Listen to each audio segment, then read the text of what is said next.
this is a work session. We'll deviate a little bit where we don't normally take any action at a work session, but we will with regard to the storm, just because time is of the essence. So we'll get straight to business. The first part has to do with the budget, so I'll ask for Joe to start us.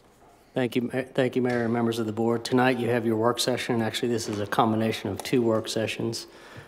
The outline for tonight will review your budget schedule and process.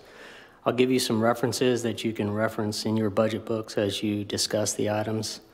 The highlights of the topics that we'll present tonight are you'll have a presentation from the IT committee, and they'll talk about a variety of subjects, about a position, about computers, talk about police parking or parking for the police department. We'll have a conversation about town commons. We had mentioned it in the budget message. You'll receive your nonprofit applications, and we'll talk about possible changes to a policy in the future, although you won't need to make a decision on a policy change tonight. And then we'll conclude the budget topics with talking about business retention and expansion agreement. And then we'll open it up, as we do with every work session, to public input. As the mayor mentioned, we do have some business that we have to bring before you for decision. Two of those are related to the storm, specifically the tornado. And we have to rebid the ladder truck. And so I'll wait to give more details on that. As far as where we are in the budget schedule and process, we had the budget message delivered on May 7th. We had intended to have the first work session on May 14th, but with the tornado that got rolled to tonight. So the topics that were going to be discussed last week are rolled into this work session. Your next work session will be on May 30th, and then you'll have the budget ordinance public hearing June 3rd. And then after the public hearing, you'll be in a position to adopt the budget when you deem fit. As far as some references for tonight, your book is thick and has a lot of papers in it, so I'll just highlight a couple of pages that you might find helpful. When the IT committee is talking to you, specifically when they're talking about their position, if you look at page C17, I think that could provide you some valuable feedback and background. When they're talking about computers, if you reference page F43, you could do the same. Police parking reference information will be found on page F48. The town commons will be found on F68. Nonprofit will be found on page B22. You'll also receive some handouts as well as the applications themselves from the nonprofits. The BRE, it's mentioned generally in a summary under E7, but your supporting documentation is stuff that you'll find that was presented at retreat, and also you'll receive a handout tonight. And then we'll have the public input.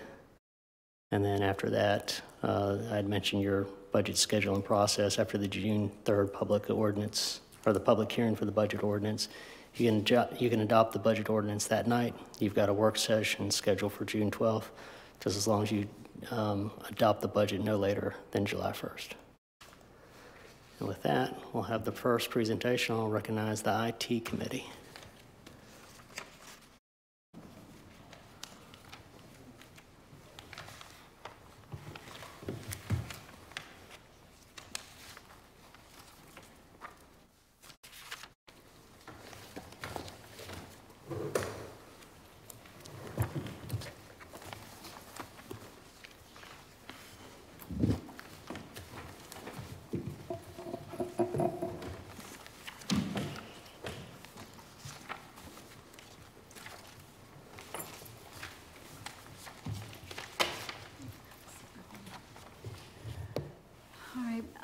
Mayor and Council, we're just going to give you a little bit of overview first. We're going to talk about the background of where we are, or where we've been, where we're going, and what we're proposing this next year. One of the things that we'll do is give you a refresher here is that we brought in IT professionals from the School of Government as well as Wake County, and they did an assessment of our infrastructure at the retreat in 2017. Shannon Tufts and Erica Sacco from Apex gave the outcome of that, and pretty much they said that we need a dedicated IT staff to meet the needs of our community, 2 years have passed, and the demands have only increased. And Dennis, Chris, and I on the IT committee have found that we're unable to keep up with the demand and the expertise that is needed to provide quality service to our employees as well as our community isn't there.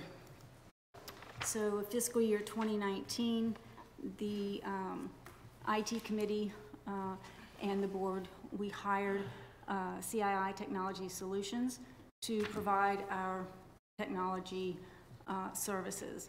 We met with them, we developed a plan, and we have been working on security pretty much all year to bring us up to a place where we really needed to be, and we still have work to do, but we are in a much better place now than we were when we started. We're going to be configuring networks to provide more security. Dennis will talk a little bit about that, and then we also have installed, new Wi-Fi access points, and all of these are just things that are giving us better security all the way around. This talks about the hours that CII has put in so far as billable hours, 162.5 hours, and that is pretty much help desk type service calls. They also have been contracted to do work for us, and it doesn't include any of those hours. In those hours, it also does not include staff time that Dennis, Chris, and I, and some other individuals have put in to try to keep things going as easy and as effortless as possible.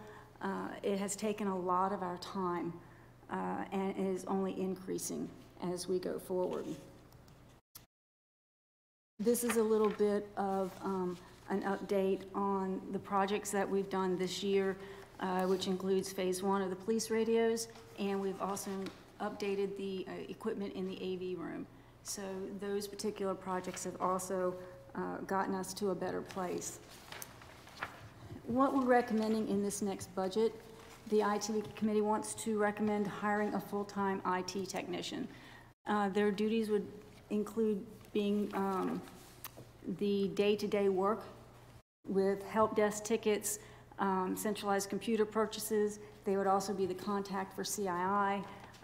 We would move into training them with police programs, configuration, and troubleshooting, and Dennis is going to talk a little bit more about that since that's his area of expertise. Okay. Currently, right now, I'm pretty much the only one in our department that handles all of the IT functions for the police department and specific police-related programs that we have to use. And currently, we have it's 11 police programs specifically to the police department on all of our computers, anywhere from our CAD system, which is what we're dispatched on. Computer-aided dispatch is what it's called. AVL, where they keep up with us where our cars are at all times.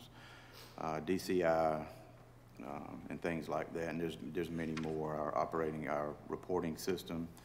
So we have a total of 11 programs that I manage on that. We have 23 laptops in our cars and 11 desktops. So we've got a total of 34 computers in our department, which is quite a lot for one person to take care of. Obviously, we're 24/7 over there, so I'm getting called on the weekends quite a bit for system errors. And we actually connect to the Wake County Sheriff's Office network is the way we connect to all of our programs, which requires a VPN, a secure network for us to work off of. And we have some strict rules that we have to follow. Actually, the CJIS, which is Criminal Justice Information Services, which is specific to criminal justice agencies. So we are restricted very, very, they watch us for on there for security reasons. We have two-factor authentication, which means we have to, we're required to have 2 passwords other than one. The new things, they send you codes to get in just to keep our computers more secure and things like that. And that's just a little bit of the things that we do there. And it's taken a lot of time out of my day. It's daily. It's not weekly or monthly. It's daily. So when looking at that, CII realized the number of hours that they were putting in, so they did offer to put a person on site 20 hours a week at $100 an hour. When we reviewed this, we really, this committee did not think it was the best option financially or operationally. It didn't meet the needs of when they weren't on site. We were still going to have to step up. We were still going to have to do these things, and also meeting the needs of the police department and the programs that they're dealing with. 20 hours just wasn't going to be sufficient. Doing a little bit of research, found out that most of the municipalities have IT staff. Rollsville and Knightdale, as well as the town of Zebulon, do not have anyone on staff. Knightdale, they contract out their services, and I am not sure what Rollsville does. The additional duties of the position, we talked a little bit about the basics. Ultimately, we want the position to be doing everything that we do so that we can kind of step out of this and just not be responsible, but we realize we can't throw everything at them when they walk through the door. So these would be additional duties. We also want to take the time to evaluate the position and the services that are being provided. We want some data behind it and to see, what they're doing, how long it's taking them to do it, and what are we going to need to be able to add all the duties that we want them to do. It may require an additional part-time person. It may require an additional full-time person. It may not require an additional person at all. We just don't know. But we want you to be aware that in 6 months we're going to look at it and we're going to see where we are, and then look at it and make a maybe recommendation from there. What's being proposed to be funded in this next budget is finishing the replacement of the police radios. The big piece for us is the replacement of all computers that are using a Windows 7 operating system. As of December 31st, 2019, Microsoft will no longer support a computer with this operating system. So it becomes a security issue because they will do no patches, they will not provide help desk, they will not do updates, they will not do anything. So therefore, with it being on our network, it makes our network vulnerable so that no computer with that operating system can connect to our network. I'm going to let Dennis talk a little bit more about the security protocols that they face with these computers. Okay, what would happen to the police department? We would, any computer that still has Windows 7 operating system on it after the December deadline would pretty much be dead. With the way we connect to the Wake County network, they would deny access to all of our computers, and we wouldn't have a reporting system, CAD, any of the programs that we use to operate daily, so we would pretty much be dead in the water at that point. So it's crucial to us to be able to update to Windows 10.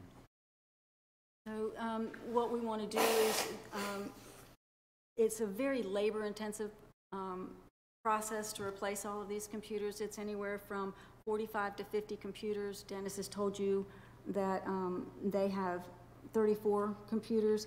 I think 25 of those computers are Windows 7. So we would have to be replacing those right away. Each department has 2 to 3 additional computers. So we're getting into the 45 to 50 range as far as computers. We want to centralize the purchase so that we can get a better price with economies of scale. And we also want them to be purchased so that it's not department by department, trying to figure out what it is they want to do. This IT person would be responsible for coordinating the purchase, setup, and implementation of these computers. And it's going to take quite a bit of time. So this would be the big project they would work on right out of the gate. So it's important that we get this position. Some of the unfunded things that were requested, is the Phase 2 and Phase 3 of the upgrades to the council chambers. The first phase was to be microphones and speakers. We've had a lot of complaints from people not being able to hear the board or presenters when they're speaking. So this was going to replace microphones that we have now that are all wired to be wireless or lapel mics, and we would put in additional speakers. The Phase 3 was going to be the upgrade to all of the projection equipment to go to monitors, and this was going to help with people that sit in the back of the room that we've also heard complaints that said that the screen is not clear. It is, it's kind of fuzzy. And to fix that, we were going to go to monitors, and we would also put monitors about halfway back in the room on adjustable brackets so that people could see from the back of the room a lot better. This equipment in here is 10 years old. It was installed when we moved into this building. So we are in this position that, you know, we need to do some upgrades, but not doing them, we've already run into that. We've had to replace the projector that was here last year. Replaced it with something that was not brand new. It's a used piece of equipment with no warranty on it. The equipment in here, most of it's not made anymore, and some of it they can't get parts for. So we run the risk of not being able to record or have sound in this room if things should go out. But that's kind of where we are at this point with this equipment, and this is the presentation we have. Do you have any questions that we can answer for you? You've got a proposed salary of $68,000. Yes, sir. What is the bottom line? I know you've got all these others. I could get my phone out and do the math, but I'm sorry, what's the bottom? the bottom line with FICA, retirement, insurance, whatever else. It's about, I think, 10,000 additional, Bobby, if I'm not mistaken, on top of that. No, it's more than that. It was 68, and was the salary. 85-ish, okay. And you think that that might not be adequate for personnel? You said you were going to evaluate in 6 months. We were going to evaluate to see if the duties this person is doing, if we needed an additional position. That's what I was saying. You think that one person might not be adequate to handle all of that? That's correct. Okay. My question is, are you going to be able to find somebody for that price, Lisa? I know ITs are pretty expensive right now, and the way it looked to me, he's got to really be up on everything. How are you going to go about hiring somebody that you feel capable of being able to do these things you want to do? And I don't understand. You're going to have to watch, see if this person can do the job, and what, will he be on like probation, or how are you going to go about hiring somebody? That's what I really want to know. Who are you going through? The process that we would use is we have talked with the IT directors in Fuquay Varina, Holly Springs, and not Holly Springs, but Apex and Wake Forest. And they've all said they would be willing to help us to make sure the job description is everything that it needs to be. I've already been in contact with them about, you know, what we wanted and what they thought a good salary range would be for an IT technician. They also said they would help us in the interview process to make sure that we get a person that can do what we need.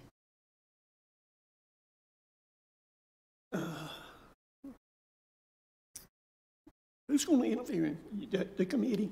Will interview this person? We will be a part of it, but those... This committee would be a part of it, as well as the 3 IT directors from Fuquay, Apex, and Wake Forest. They said that they would participate in that Don't go to an process. assessment center. No, Kinda. we would Well, not. it's kinda, because they need to know what they're doing. If it were a director position, we would recommend that. It is not a director position, it's a technician position, because we cannot afford a director position at this point in time. So we want to start with a technician and move in that direction. They've also were the group that said that, we needed to reassess in 6 months once they got here.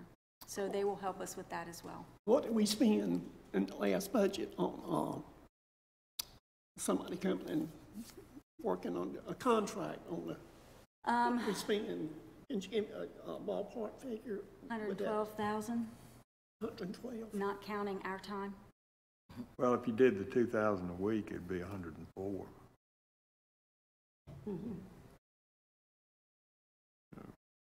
And that's the IT group, CII. They think a lot of the work, don't they? They've put us in a much better place security-wise, so yeah, we're I know. happy there. I mean, I'm not saying they're not worth that, but it's, still a tidy sum. It is. I don't believe I want to apply for that job. How much does it take away from y'all's jobs? You're looking after the IT. Dennis spends the most amount of time, anywhere from 60 to 80% of his time is spent on that. Mine is 50 to 70, and Chris, he's the lucky one. He's at about 10%, give or take a few, 5 to 10. When he's up here, he spends more time. When he was in planning, he spent a lot of time on the computers for sure. So it's taken away from the jobs that y'all put, that you can hire. Absolutely. It is, absolutely. Absolutely.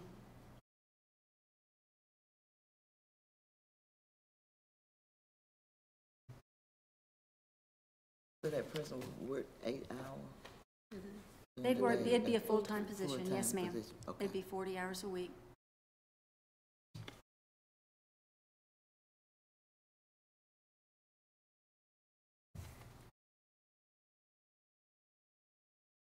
Any other questions? Okay. Thank you.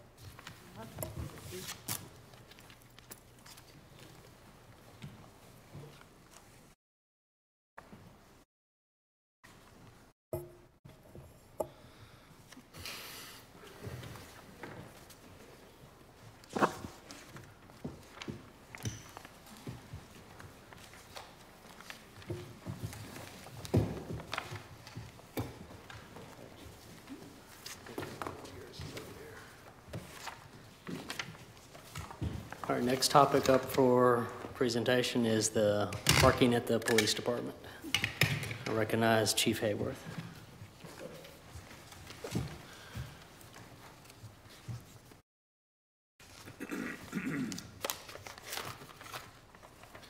Okay. Good evening, members of the board, Mayor. What I'm going to talk to you about tonight is the police department parking in front of our building, which is in the circular driveway going around the front of Town Hall and the police department. So, let me get this here, do this. Here we go. Currently, the police department has only 2 parking places for our customer use that are actually located in close proximity to the police department.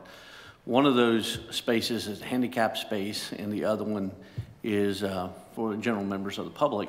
Here's a picture that depicts that, and you can see we have the one handicap space further away. It has a large area in between for vans, wheelchair accessible vans, and those sorts of vehicles, and then we have the one parking space. So I've kind of boiled this down to 4 talking points, 4 issues, one being congested driveway, 2nd is confusing to our customers, 3, it limits our access to our safe exchange zone, and 4, it limits the parking for lawn event that we have going on. So to break those down one at a time, the first issue is our congested driveway. With limited parking spaces, what happens is that customers often park in the circle driveway. These can be a combination of different events. It can be customers coming in. We have a lot of customer traffic that come in our lobby, people to pick up accident reports, people who want to talk with a police officer about a whole variety of events. And then we also have, there's lots of times we may have a person that comes into our police department, and because of where we're located, it may not be actually a Zebulon call. And so then we call maybe a sheriff's deputy, or we might call a highway patrolman, something like that. So then we've got not only the customer car parked out front, then we have our car parked out front because an officer swings by to see what the customer needs, and then we have a trooper or a deputy or another individual pulls up. And again, very, very quickly, we create congestion in the front. When congestion occurs in the front, and then we have people who would maybe park in front of town hall to run in and pay their water bill, and it just gets really hard to drive around the driveway. And then we have people that's trying to squeeze by while people are getting in and out of vehicles. So I see that not only as a congestion issue, but also a safety issue.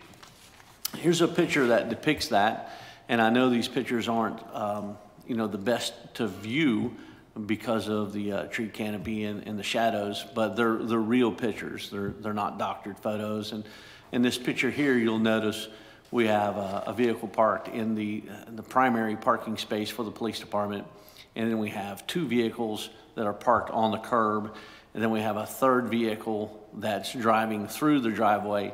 And meanwhile, we have, and it's hard to see, but right there between the last vehicle and the vehicle that is driving through the driveway is a police officer standing at that person's window talking to that person.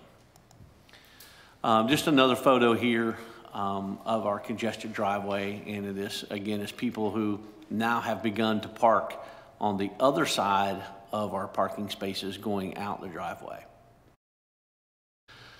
So the second point, it's confusing to customers, and a little study, a little survey that we did actually in the lobby of our police department to give us some data. We found that 4 out of 10 visitors that came to the lobby of the police department were telling us that they had trouble finding the lobby, or not basically finding our lobby, but finding a place to park and then to access our lobby. We noticed that oftentimes sometimes victims, sometimes complainants or witnesses, but visitors in general will drive around the circle driveway. We might see a car drive around the driveway and we see it come by again. It's very slow. Many times I'll be walking from the police department to town hall and I see a vehicle kind of creeping around the circle, and I'll ask them if I can help them, and I actually will direct them to a parking space. And members of my staff find the same thing. We also then have visitors who come into town hall. Quite often we'll have a person at the finance desk or the planning desk they're looking for the police department because they've parked behind town hall, came into town hall looking for the police department, and then they send them over to our building. Signage is as good as it can get right now because we really don't have a parking area in front of the police department. So our current signage, which is in the driveway area as you would access the town hall parking lot on the north side, simply has a town hall parking with an arrow going to the right, to the north side, and then we have an arrow going to the left showing people police station drop off, because really that's all you can do outside of one vehicle, or we end up with that congestion problem is people to drive around and drop someone off in front of the police department.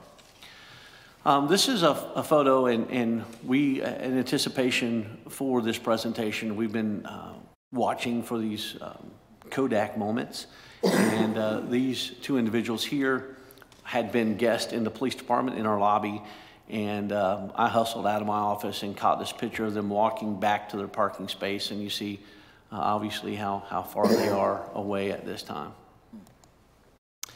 So then the third issue is access to our safe exchange zone. Customers who are using our safe exchange zone may not be able to find a parking place.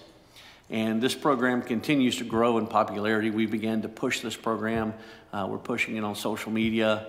We're actually in talks right now with OfferUp who OfferUp wants to put our site on their website, which encourages people who maybe would buy something through OfferUp to actually come to our safe exchange zone in order to sell that product or buy a product. We've heard several comments from citizens who have said that they made a deal with somebody on Craigslist and they said, we'll buy your product or we're going to sell a product. And when they told them that we will only meet with you at the police department's safe exchange zone, that other party is backed out of the sale, which of course would lead us suspect to believe that maybe that person was intent on a robbery or maybe selling a stolen item or something along those lines. And then we also find that customers who have the for sale item, they may be out of view of our video. And currently we have a video system that takes in the front walkway area. In that area, we've talked for some time about trying to expand that a bit to cover our parking spaces, because we've had events, we've had domestic situations, all kinds of those scenarios that have occurred in front of the police department, generally late at night or after hours, where if something's going on, we would like to have the video surveillance of that. And with that enhanced video, we would be able to incorporate our proposed parking spaces into the area that we could view. And here's a picture of a young lady sitting at the table in our safe exchange zone waiting to conduct business. And then the lawn event access. We find there's a need to accommodate special parking at times for events on our front lawn. And I met with Sheila from Parks and Rec, and I said, you know, would these parking spaces be of help to you when you're having events on our front lawn? And her answer was absolutely. And a couple examples that she gave me is that during the Farm Fresh Market and other similar lawn events, I think one she gave me was a Magnolia Club, where these additional parking spaces would provide places, for somebody to park. Maybe a vendor could set up in those areas during special times where there's a limited pavement for vendors to set up on outside of traffic. Also, in other times where they have a small event on the front lawn and we're leaving the driveway open for those small events, it would give some parking spaces that they could make them temporarily additional handicap parking spaces, so we could accommodate more people that would not have to walk from such a distance in the back. And I just thought of another idea. I didn't put it, so you'll give another place for Mr. Bumgardner to park when he comes into our gym. So see, I'm thinking ahead of you. Accessibility, right here, this is the driveway going out of the police department. This is going back out here to Arundel Avenue. And all I'm doing is showing you here from having the parking spaces, which would be in this area, that would provide the access to our front lawn area. And that's simply what that photo is showing you. In conclusion, to wrap up these 4 points, these additional spaces would make the circle drive less congested, therefore safer and more navigable for our customers and for town hall customers who are driving around the circle in front. It would also create much easier access to the police department, to our front lobby, for our customers and our visitors who are coming to our lobby on a daily basis. And then thirdly, it would allow for safer and easier access for customers using our safe exchange zone. And then finally, it would create nearby space for vendors and or handicapped accessibility during events on our front lawn. And finally, the cost of this project is an estimated cost at $20,500, and that's for the removal of the trees and for the paving of those spots and marking and those sorts of things. So that concludes my request for the parking spaces. And obviously, like I said, I met with Sheila on the front lawn area, with Chris Ray on the estimates on how much it would cost and what we would need to do to provide these parking spaces. And how many parking spaces? It would be 4 additional spaces. 4. That would give us a total of 5 parking spaces and 1 handicap spot. You have, I mean, I fully agree that it's needed, so understand that. I also agree that it gets blocked very frequently. I'm not sure that 4 spaces is enough to handle the people that are accustomed to coming around there and parking their cars, be it the sheriff or be it the whomever. A lot of times it is public vehicles that are blocking it. Is there any possibility to widen the driveway over, or the circle drive, say just beyond the building? And I don't know, I'm shooting from the hip here because I didn't go out there and look at it or anything. Where people could do, for example, a couple more cars could parallel park in there. I think that's definitely a discussion, and I'd be happy to meet with Chris Ray and talk with him and Joe and see if we could figure out maybe a way to enlarge that a bit, because I agree that 4 additional spaces on most days is going to be of great assistance. There are occasions there could be more than, and also to speak to your point, we are encouraging our officers to not park out in the front.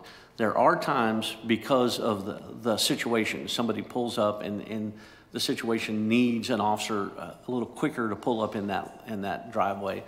But specifically, officers are sometimes who are here for training or going to be here for an hour or so getting a computer update. We are telling them not to park in that front and to move in the back. Well, I wish you'd take a look at that, because I mean, it's very common to come around there and see that area jammed up with cars parking there. And again, I realize that 4 more spaces will help, but might need a little more help than that. Is there only room for 4 more spaces? How many spaces could you put in there? With the, limiting the number of trees that we remove in the front, that was the estimate that we had, was that we could take down, a smaller number of trees and put 4 spaces in there. I'm sure that if we went back and looked at it, that we could, moving more trees, moving more spaces, we could create more spaces, I'm sure. You wouldn't have to move any trees to do a widening, would you? Not that I know of, but I really am not. That I'm thinking about. But anyway, other questions? Tim, I was thinking the same thing that the mayor just said. I was looking at, I don't want to lose any trees. We've lost enough in the last couple of weeks, especially nice oak trees, and there's some nice ones out there. But, I've been through here many times. Nobody parks in that space. They park on the just side streets, So I think it would be more valuable to widen the street. I don't know if it's either side, than to add more, than lose any trees. I'm just, I hate to see any trees come down on this campus. Yeah, we have, with the 4 spaces, we have, attempted to limit the number of trees that would come down there. You know what you're talking about. Actually, Chris, you might be the one, is it 3? Yes. I can't go with that. Well, go take a look at the other, if you don't mind. I mean, I'd like to just know if there's certainly an option there to help the situation, because I do agree it's a problem. Okay. Well, I agree with them. I'd much rather lose a few bushes in front of the police station than lose the trees. Okay, we can certainly look at that and maybe put together what it would take to do that and how many spaces that would provide, because right now I'd simply be shooting from the hip. I really don't know. Well, how many spaces could you add down where you're talking about without removing trees? Any? 0, 2, 4? I mean, probably you can't do 4, but there's a pretty good distance going down through there. If you encroached over on the dirt and the bushes area for a considerable ways down that driveway, I think we could probably get some. You may be able to get 4 spaces in there. I for one appreciate you taking another look at it. Okay. Yeah. Thank you. All right, will do. Any more questions? That would be, they talk about widening, that would be in addition to the 4 spaces that you request. Is that right? That's what I was saying, but in light of what Curtis said, maybe we just need to reevaluate. Maybe it could be more. Maybe we can find out how many spaces without taking trees out could be added, because I think some could be added between the trees as it sits now. Is that right? I believe so. I think what I'll do is we'll take a look at it and see and kind of get a couple different scenarios. Maybe one scenario with the 4 spaces or 2 spaces and parking along the side, and then one maybe a scenario without any tree removal at all, and see what it looks like. Right. The area that I was talking about was, what I was initially thinking was go ahead and put the 4 spaces in. That was before Curtis, made his comment. But say from the historical monument, if you will, coming around to the main entrance, that was where I was thinking maybe we could do some widening. But again, I haven't walked out there and looked at it, so Right. I don't know. I'll let you do that. We'll look at, like I say, I think there's a couple different scenarios to look at, and also maybe discuss the condition of the trees that are out there and some other, I think there may be some other factors that play into to the trees that are there currently that may lead us to be more impressed and move them. But I'll look at the different options and put something together. Thank you. Thank you.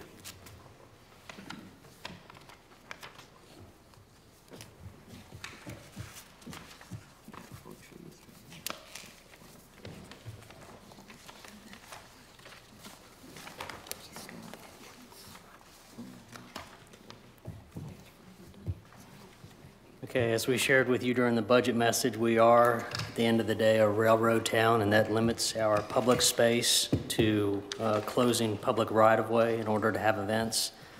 And one of your goals during your strategic plan was to have more events downtown to create a vibrant downtown. And so we've put forth the idea of a town commons. And so here to provide some more detail on that is Sheila Long. Good evening, Mayor and members of the board. So we come to present to you the possibility of a town commons and public space in our downtown area.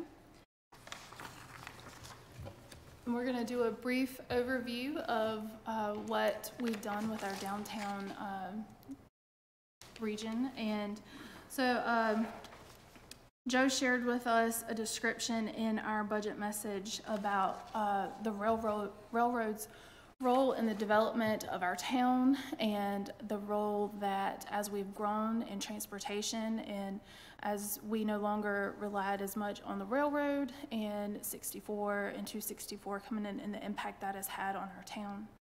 In addition to that, as 64 and 264 has grown, so has the concept of your big box retail. So places like Food Lion and Walmart have drawn commerce more closer to those highways and those interchanges, and more so away from your downtown area. So that's why we're looking at opportunities where we can create unique environments that will support economic development in our downtown region. And it continues to be even more important than it was when these big boxes were first developed. It's more important today that we continue to put a focus on creating those opportunities.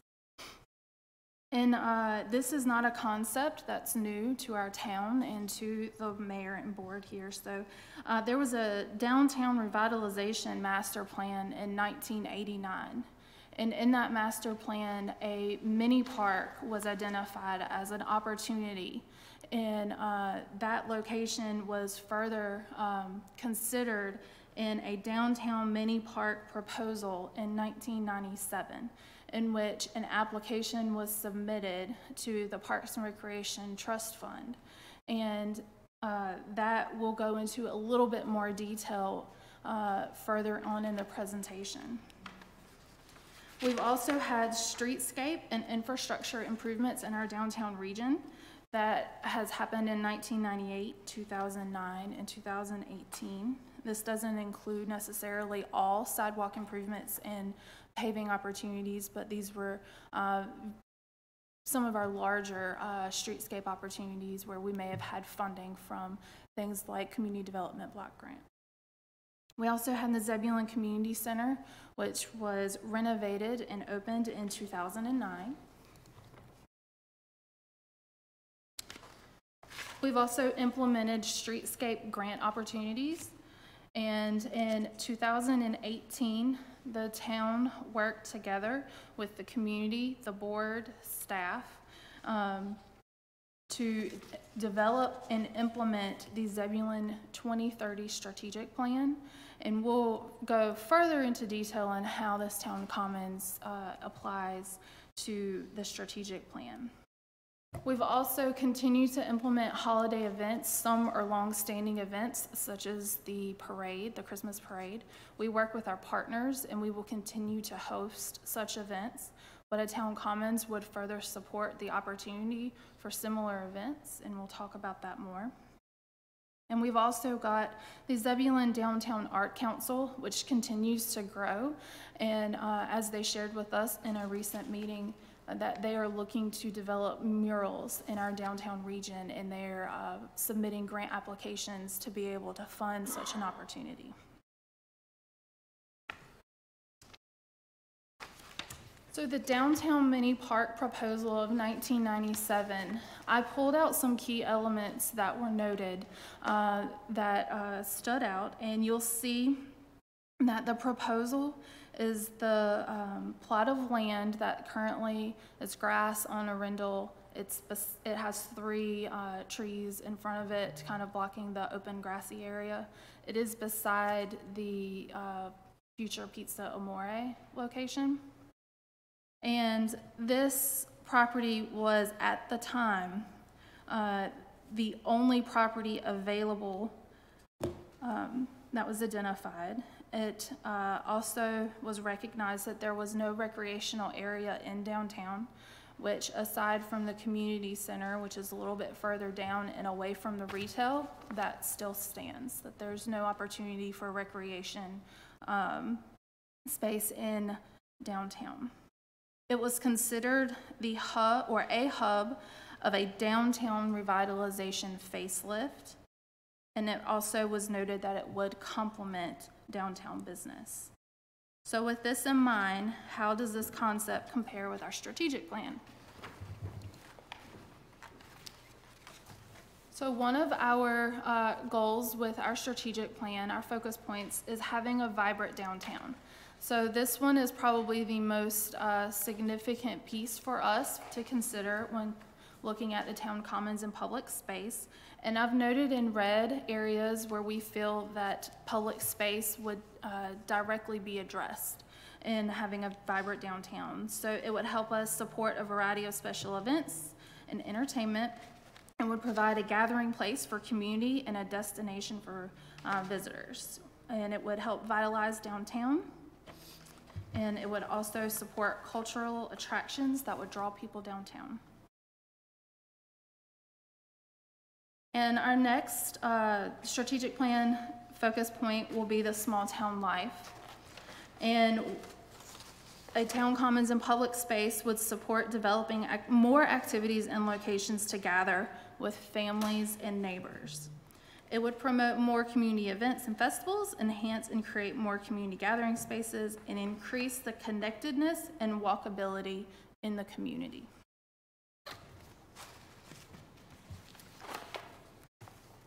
And our third focus point is growing smart, where we are looking at supporting economic development in our community. And we want to take a look at our appropriate land use, which is something that the board and town staff will be looking at moving forward with our land use policy. And so that will be something that we would want to continue to look at in downtown. And this would be one opportunity. So we would also look to pursue economic development opportunities with our partners. And it would also help us to meet expected service levels for the growing community. Ways to accomplish open space and public space will be public and civic parks, streets and connections, and private open space.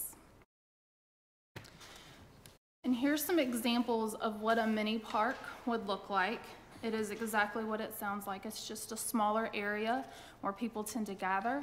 A lot of times there's some seating area, there's minor landscaping, and you will also typically find public art in this opportunity. Streets and Connections is also an opportunity here and something that we currently utilize as we do our Christmas parade. When we did the tree lighting, we closed down Sycamore Street and we held an event there. So that's also another opportunity for us to have public space. There's also private open space, and the best example that I could give that we have all recently seen was when we did our town retreat at Rocky Mount Mills. It was a beer garden area, but that's a great example of how a public space has been created by a private entity that's open to the general public. So, and the reason why public space is important is because it's placemaking. You plan, you design, and you manage quality public spaces. You promote people's health, happiness, and well-being through placemaking. It's also an opportunity to have low-cost, high-impact improvements for downtown. So what will public space do for Zebulon? It will activate a downtown space, will expand efforts to make downtown more inviting, will create a public place for people to gather, encourage extended, increased, and repeat visits downtown, create a space to support regular events downtown, and will also support and encourage private and nonprofit development and investment. Next, you will see an example of downtown space activation. This is also an alley revitalization project that was in Indiana. Indiana actually has quite a few projects throughout the state that have been recognized for alley revitalization. There are other communities that have done similar projects. Knoxville, Tennessee has art alleyways. There are others, but this particular one I felt was a reasonable size and look to what our current downtown area could potentially be. And it has a nice feel from a somewhat of a passive, but a place for them to gather that could support the businesses that we currently have in our downtown area and that we anticipate having come in the near future. And just to give you an idea, this particular project was estimated to cost $43,000, and the reason they were looking at alleys was because it's currently owned by the government and you're not having to purchase additional property. So places to gather and support in small alleyway type environments. You could have concerts, you could have markets, holiday events, you could do pop-up restaurants, food truck rodeos. You could also support private events such as fundraisers and weddings.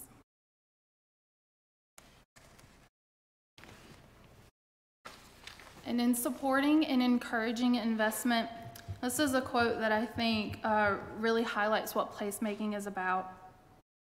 Placemaking is based on a simple principle. If you plan cities for cars and traffic, you will get cars and traffic. If you plan for people and places, you will get people and places. And so what we are looking at is an opportunity to increase pedestrian traffic and spending at downtown businesses, increase opportunities for public art, and serve as a catalyst for small-scale entrepreneurship. So how is public space developed? It can be developed by the public. It can be developed privately, as we talked about with Rocky Mount Mills.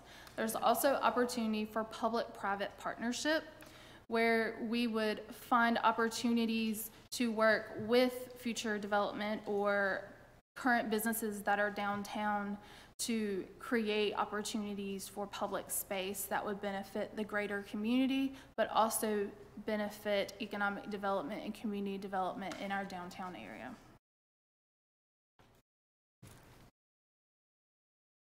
On Arundel Avenue, we've identified 3 alleyways. We also added the original mini park location that was noted in the 1997 proposal.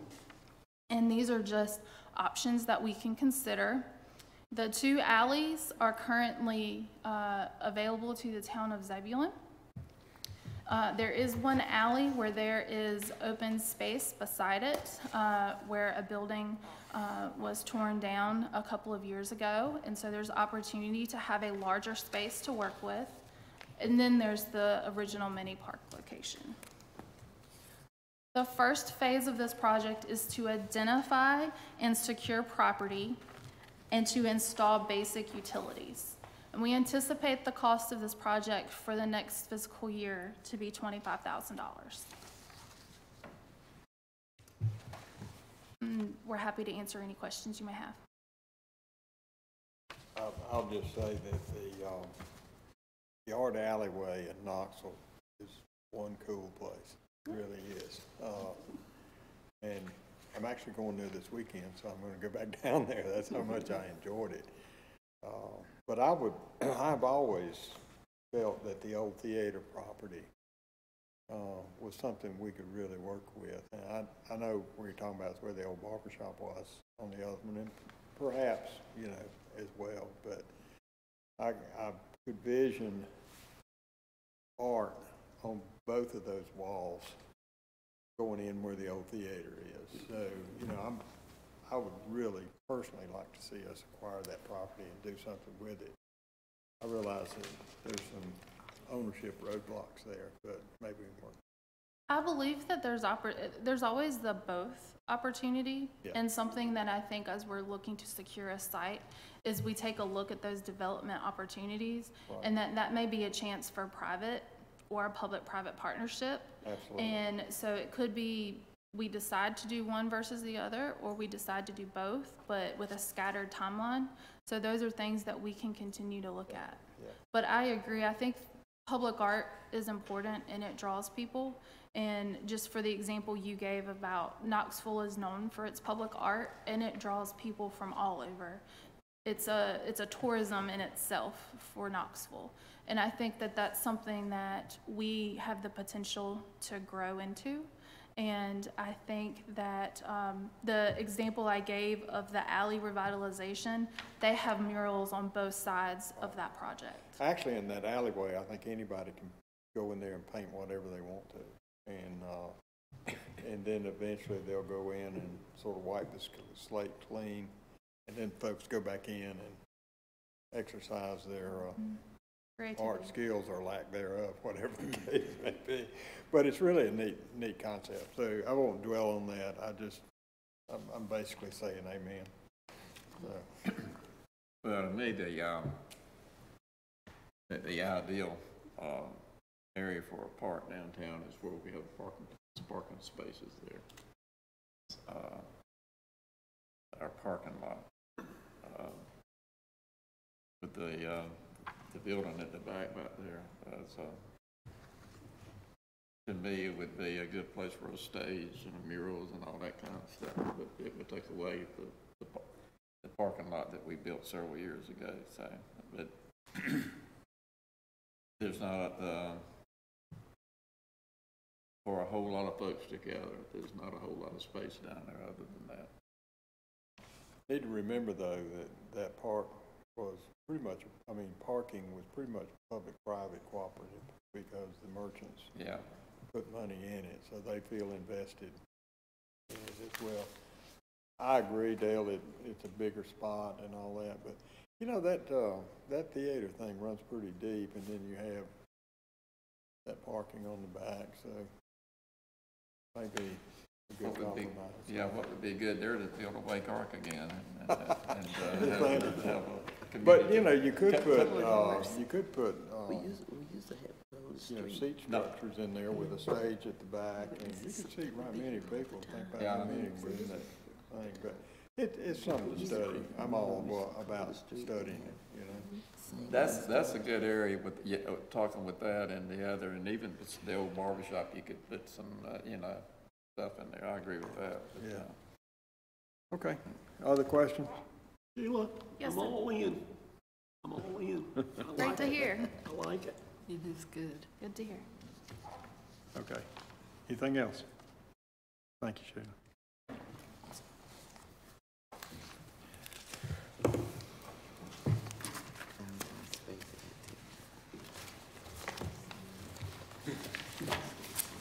As you'll see in our next presentation, you have a grant program that is proving to be more and more popular. And the criteria that we as staff have to follow is, well, there's a lack of criteria. And so our concern is you might be missing out on some opportunities that you want to seize upon. And so we did an evaluation. At the end of the day, this is your call. What you're about to see is just an evaluation on our part. It's not even a recommendation. You all have the final say in this. But we do think, after looking at the analysis, that it begs the question that you may want to revisit the policy so you're not missing out on some opportunities. So with that, I'll recognize Bobby Fitz and his nonprofit committee. Thank you, Joe. As Joe mentioned, this year we did a little bit something different than we've done in the past. We formed a committee of the three of us, Chief Hayworth, Sheila, and I. And what we've kind of done is, well, I'll get to in a second, just to review the policy, the current policy. You can fund a group no more than $1,000 apiece, and then a total of $5,000 to all the groups combined. And then they must be a nonprofit. Those are the requirements as the policy currently is in effect. For this year, we funded $5,000 to 6 different groups. The current year, FY19. For the FY20 process, this was started on January 2nd. Applications were mailed out to all past applicants, and it was posted on the website for anybody to apply. We received 11 applications that was due February 11th. They totaled 10,000. 8 of those 11 groups made presentations at the March 4th meeting.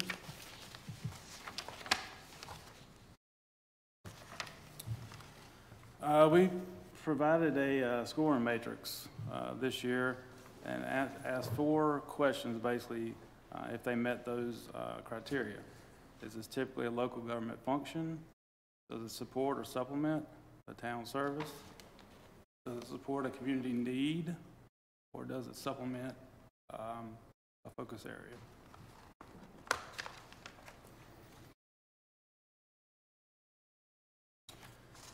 This, you'll see, is what we came up with. Is that in the green, the highlighted yellow blocks were yeses. Of the yeses, there were 7 unanimous yeses,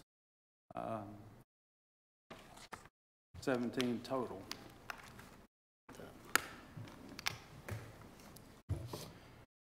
You'll see the red asterisk. Those indicate the unanimous decisions that how we scored them based on the categories listed across the top here. And the far right column, you'll see the yeses. Basically, if it was a 0 out of 4, we scored it a consensus of 4 no's, and so on. You'll see here there were 4 groups that we scored at a 4 out of 4 in the 4 categories. So you'll see for your review, you can keep these sheets, and we can discuss it. And for your final decisions at the June 3rd meeting, or if it goes further than that. And then you'll see the breakdown of each of our kind of scores also.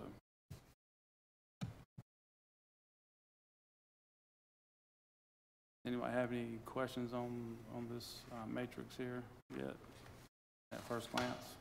Question? How was this determined again? How are these things? Well, we took each question that we had in the criteria and then kind of, in our opinion, did it answer yes or no to that question. Most of these, the yeses, like I said, 7 were unanimous yeses, and then there were some no's also. But these are sort of our opinion, and this is just sort of used as a guide for y'all's decision-making, hopefully. So there's some transparency and some rationale behind who you might decide to fund. This is kind of meant to be a tool to hopefully help you maybe make. So this will basically boil down to a debate between 5 board members, right? Right. Well, in the end, the decision is up to the board. We're not making a recommendation on who to fund, but this was kind of hopefully a tool to help. Well, I disagree with some of your conclusions, but surprise, surprise. So, but in any event, I appreciate the work you put in. Yeah, and then you'll see in the does the supplement the town Zebulon focus area. If we said yes, we noted which focus area we said that it meets. Most of these here are small town life or vibrant downtown. We felt it met those focus areas. We've never given money to a church before. In fact, we pretty much had a policy that we were not going to give money to churches. Were you aware of that? Well, it is allowed. I didn't say it wasn't allowed. Yeah, but I don't recall. We've never, that I recall, funded. Yeah, we sort of stayed away from that for a number of reasons. And I'm not demeaning a church. Don't misunderstand me. But there was a number of reasons we wanted to stay away from that, and they're probably still valid. That's debated between this board. Anything else? Any other questions? Anybody else have a comment? Question? If you think of any questions, you can check with me, check with us in the future. As Joe mentioned, there might be a move in the future to change our policy. Is there any other criteria that you guys might want to use or have us use adding to this matrix that we used? Do we want to move to a goal-oriented grants in the future? Just some food for thought. Well, let me give you a little bit of history, and I know this board was a part of, some of this board was a part of that history, but at one time, we were just giving away a ton of money, and Don, you might have been the manager at that time. I don't remember exactly when it occurred, but I mean, it just got ridiculous, and we were so much so that it was digging into what we needed to, provide the community services that we did. And at that time is when the $5,000 cap with $1,000 per was put into being, if you will. I can recall years we gave something over $30,000 to $40,000 away. Yeah. So, and it just was getting out of hand, and so that's why we came back with this policy. So that's just the history of why we ended up with 5 and 1, and those were fairly arbitrary figures, but they functioned well for us and pulled, in my opinion, pulled us back in where we should be. How does other towns do it, Bobby? Are we the only ones that do it? We're not the only ones that do it. I'm not sure how everybody else really does it. I think there have been some movement away from some towns doing it, though.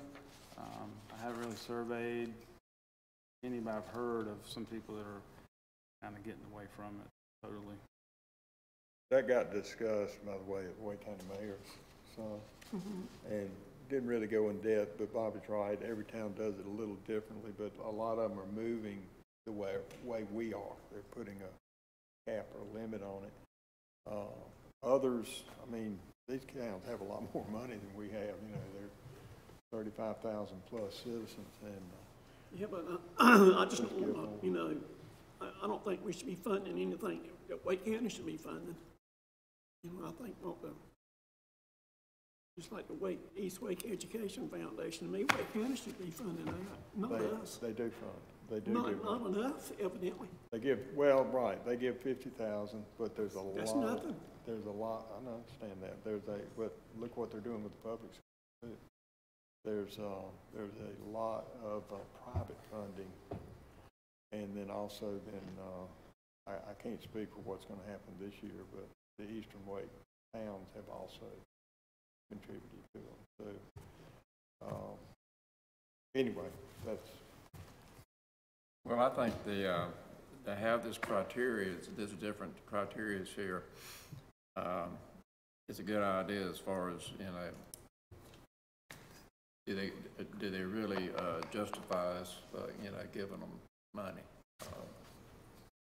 I think it's probably time that we look at some of them and say, you know, some of them we've been given this because we've been giving it to them. Maybe they need it, maybe they don't need it. But I think that needs to be looked into in a little bit more detail, probably. Okay. Other comments? Okay, thank you.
Okay, you may recall from your retreat that we're proposing expanding what was formerly called the Community and Economic Development Agreement with the Chamber of Commerce into the Business Retention and Expansion Program, where the Chamber of Commerce would oversee that program in partnership with the town of Zebulon.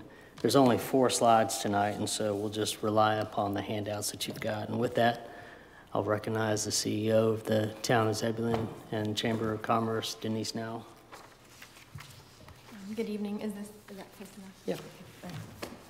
Good evening, Mayor and Commissioners. I'm excited to be here with you tonight. And on behalf of all of the Chamber, our board, and the staff and the members that we represent, we're delighted again to continue this conversation with you. I just want to acknowledge that our board chair, Pat McNally, is with us this evening, as well as some of the folks from our staff. Was thinking about this today as I was putting some of the final touches on this over the past few weeks as I've been preparing for this. I think one of the best things about preparing for this presentation has been just the opportunity to reflect on what we've done working together over the past few years. It's been pretty neat. So I'm going to reflect back on a few of those things tonight as we go through this, but I just feel like it's important to take a moment and think about what we've accomplished as well as where we're headed. So if you're looking at that first slide, there's just some information there about why we're here, and I just realized that I gave you my last set. Sorry, thank you. There I am. Okay. So the Business Retention and Expansion Program, why we're putting that together and why does that matter. So I wanted to go through a few things tonight. So how did we get here? What's our history? Where are we now? What does today look like? Where are we going? What does the future look like? And why do these things matter? So just a few years ago, the Chamber was a traditional small town organization that served their members through events and offered social activities for businesses to get together on occasion. The Chamber was also running the DMV license plate office for Zebulon. And for practical and financial reasons, both entities were staffed by mostly part-time or temporary employees.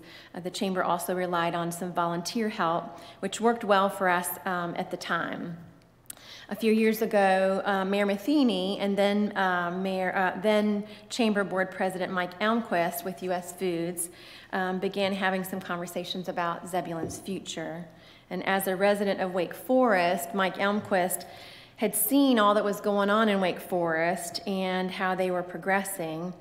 Also being a business leader who drove to Zebulon every day for work, he just felt like there were things that maybe Zebulon could adopt or learn from Wake Forest. So he started having some conversations with the mayor, and then conversations led to him talking with the chamber president for Wake Forest. At the time, that was Marla Akridge.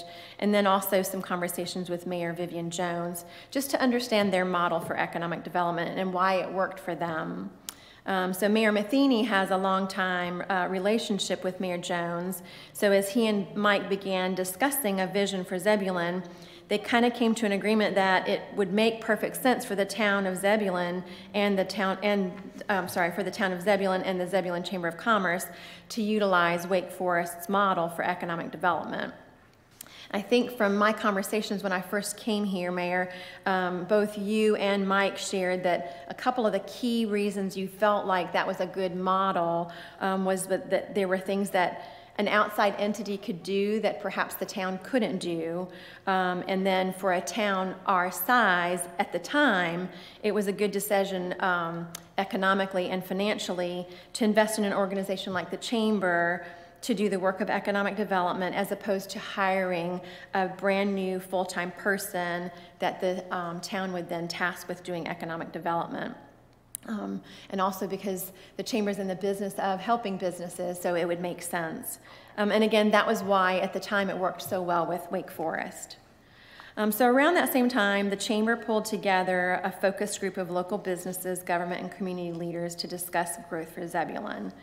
This happened in 2014. It was one of the outcomes of that discussion was what evolved into the now partnership between the town and the chamber and the decision to begin working together more strategically. So then I came on the scene, and then shortly thereafter, Joe came on the scene. And so for the past 3 years, that town and chamber agreement, it's been mutually beneficial. It was mostly transactional because we needed a place to start, and we called it our Community and Economic Development Agreement. So in short, the town was providing a portion of the funding that the chamber would use to do certain things like activities that were vital to the town, holiday happenings, which includes the Christmas parade. We started the street festival and then the pop-up market and tree lighting. And then now we have the May Days of Festival. And then that also included the chamber hosting that economic development conference called Zebulon Next. In the past year and a half, both the town and the chamber have experienced staffing and organizational changes because we're growing. The town adopted a strategic plan. The chamber has also recently adopted a strategic plan, some of which you'll hear about later. And processes like this, as I said, they bring about change. So from the chamber side, with growth on the rise, more DMV customers every day, and limited parking and waiting room for the DMV customers, the chamber faced the challenge of serving the community while in a space that had really exceeded capacity. So while it definitely served the community, the chamber facility was landlocked. And while we knew we wanted to keep the service in Zebulon, the board had made a strategic and fiduciary decision to pass the baton. Running the DMV ultimately was not part of mission-centric for us. It wasn't true north, and it was definitely good for the town, but for our organization, it was a distraction from what we needed to be doing. So letting go of the contract ultimately opened the door for it to move to a more ideal location. I think we've all celebrated that. They've got adequate space for customers to be served, and they definitely have plenty of parking now too. So we're still working through a few issues as we've extracted ourselves out of that, and we're tying off all the loose ends. But at our annual meeting in March, you heard from Board Chair Pat McNally that this decision was weighed very carefully and very heavily, and we saw it as an opportunity just to create margin for the Chamber to pursue economic development activities for the town of Zebulon because of our agreement and partnership with you. So why have the Chamber do economic development? In short, the town of Zebulon needs someone looking out for Zebulon's interests. So the town is utilizing resources very efficiently by using the Chamber to do this work for them. And one of the advantages for you as the town board and the mayor and commissioners is that you're able to execute components of your strategic plan through the Chamber without investing the amount of money right now that it would take, as I said earlier, to bring on a full-time economic development staff person. It also allows our partnership and the town's investment to grow incrementally over years instead of having to launch into a large contract all at one time. And it allows you, as the town, to have a partner that's outside of staff. Someone looking at projects that come to us through Wake County Economic Development. An example of this would be last fall when Project Yeti came up. Without the Chamber, the opportunity may have been lost, and a valued company may have made a decision to relocate outside of North Carolina. Then more recently, Project Meteor, while we were not awarded the project ultimately, the Chamber was able to respond very quickly to Wake County Economic Development's requests, and we were able to make sure that Zebulon had representation. So without us in that position, that request might have gone unseen, and it might have just gotten lost. And I think it's important that we are in the game right now. Some projects that we did submit for. So Wake County Economic Development keeps track every year of all the projects that are presented to Wake County and that could potentially turn into capital investment and jobs. So there were 79 projects that Wake County Economic Development sent out this past year. 79 out of those 79, they totaled a potential of $4.7 billion in investment and 16,427 jobs. Of those, 11 projects were actually submitted by Zebulon, which is great. And the year before that, I think we had 2 or 3. So again, we may not be awarded all of those contracts, but we're being more recognized as being part of the game, which is important. And those 11 projects, had they been realized, would have equaled 1,905 new jobs. How we've helped you guys in the past is part of what we want to continue doing in the future as far as making sure that that relationship with the Wake County Economic Development continues to grow. Other reasons for having the Chamber do economic development, an example that I'm going to bring up again later, but I just wanted to unfold a little bit of the story here. So Cecile Mullins, I think a lot of you know who she is. She had a business partner, and together they owned a subscription-based wine business. She was a chamber volunteer. She actually volunteered for 2 other chambers, so she was an ambassador with 3 local chambers. Because of what she saw going on in Zebulon, she reached out to her business partner and said, hey, I think we might want to look at what's going on in Zebulon. So they had a conversation and they started looking at, okay, maybe there's some retail space that we should look at here in Zebulon. So they had some meetings to discuss their business model. We did a walking tour with them downtown to look at all the available spaces. That turned into research on our part to help them identify some spaces, building owner conversations, and then site visits to actually see inside the buildings, connections with the town, and then liaising between us and them about all the suitability opportunities. And they had a really great experience. Their experience with finding Zebulon welcoming was great. All that they have given us as far as feedback working with the town, even while the town planning department was going through transition, was really great. And a lot of you, I think, were there at the ribbon cutting. They also had some exposure at our annual meeting. And so now you've got a place that's emerged as a gathering place. It's a place where you can go and grab a glass of wine, meet up with some friends, and then as recently as a couple of weeks ago, it was a place where the business owners opened it up to say, come decorate a cake, and we'll donate these cakes back to the 5K for our May Days Festival. So you've created something that, just in this example, it touches on your 3 strategic points for your plan. You've got my notes here. The cycle of a vacant building downtown that was empty could be a drain on the property owner and on downtown. It's a drain on taxes. Then it's invested in so that it could be occupied. That's an example of smart growth for you. Tenants moving into a building so it's no longer vacant. Tax values go up. The owner's investment goes up. That impacts other buildings. That's an example of vibrant downtown. And then a public gathering place where you can, like I said, grab a glass of wine, meet up with your friends. And then also, just as recently as this past weekend, it's now hosting the Zebulon Downtown Arts Council's most recent artist that was here Saturday night. Saturday night. They now have their art down there. So it's just a continuation of that small town life, which is also so important. And then another short example of how this is helping is when our local SunTrust branch closed a couple of years ago. It was tempting for us to take it as a personal loss for Zebulon. While it was a national effort to achieve economies of scale, it was still a disappointment to us.